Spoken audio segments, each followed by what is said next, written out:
there guys, this is me, Malorian, and we're doing these videos again, which is fantastic. I got my basement set up again, I got a computer that actually works. Mark from the Should Have Boosted podcast that I do with got me more art, so I'm going to be working on this thing here behind me and making it look more War Machine-y. But this should be all like happy right now. You're probably thinking I'm going to come on here and I'm going to talk about WTC and Norway and how, you know, congratulations to them, and well, congratulations to them, but also talk about like lists and statistics. But unfortunately, there's this dark cloud that's around, and the reason why we have this dark cloud is about some bad press that Privateer Press is going through right now. Now, for those who don't know, Jeff Olsen, who was the lead of the CID process with Privateer Press, he had recently left the company. So with this, you know, he had, at first the word coming out was this idea that, well, they're moving locations, the move didn't work for him, so that's why he decided that was the right time to leave. Now, as more details started coming out, he actually didn't have another job to go to, so things started looking a little bit suspect. Then there was a little bit of post coming out talking about how, you know, he actually wasn't all that happy. And then he had his big post that came out just the other day, just before the WTC started, which was all about like an insider, just everything's awful. And so, I mean, I'm going to be talking about bad things, but of course, this is Malorian. I want to be positive about it. So I'm going to just touch about the bad things, and I want to tell you why I don't think you should be focusing on the bad things. So what the bad things were is that Jeff was saying that basically Privateer Press is in a lot of trouble, that the people actually running the company don't even really play the game, that whenever good ideas are being proposed, that they're not actually, nobody's listening, people are focusing on side games, not the main game, and all they can kind of really hope is that maybe these side games are going to save the company because War Machine as it is in a lot of trouble and bad. So that's not good news for everybody. And if you're a person out there who's playing the game, this must make you wonder, like, well, should I be playing this game? Should I be selling my models as soon as possible? Everything's looking so bad. And I think this is where I want to start talking about the positive side of things. And I think this is very close to when we were seeing lots of others leaving. When we saw like Pagani leaving and all this, and you had all this kind of like online drama of what's going on, is a ship going down, blah, blah, blah, blah, blah. And what I said in that video was basically to tell everybody to calm down. And the same thing's going to be happening here. Let's just go with the assumption that the things that Jeff is saying is 100% correct. That in Privateer Press, you know, nobody's really having great ideas anymore. All the good things are being shot down, and that everything's just going down. The whole thing is just going down. That'd be a bad thing, but we're going to assume that's correct. Well, let's look at the state of the game that we're in right now. We're actually in a very good state that it is as it currently stands.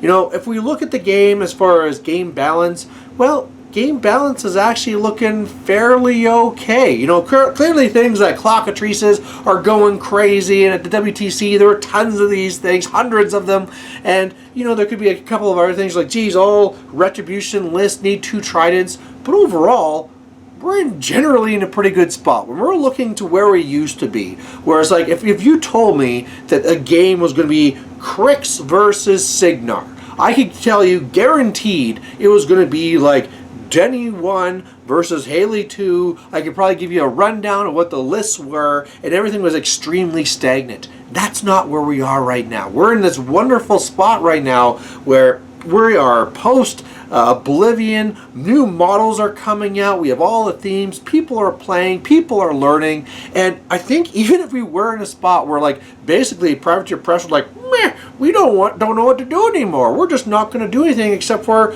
Monster Apocalypse and RaiQuest for a while.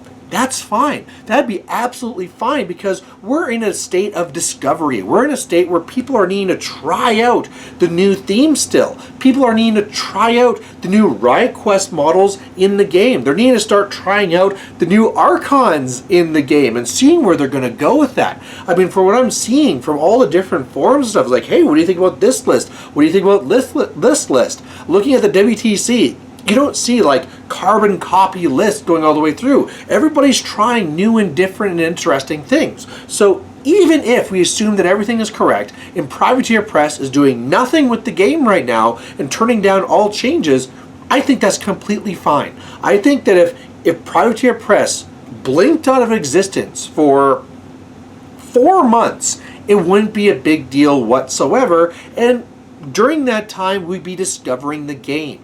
And I mean, you could be saying like they should be going in and they should be fixing clockatrices or tridents or whatever have you, but even then, how hard is that really to do? You know, we kept on saying the game's broken, look at Lord of the Feast.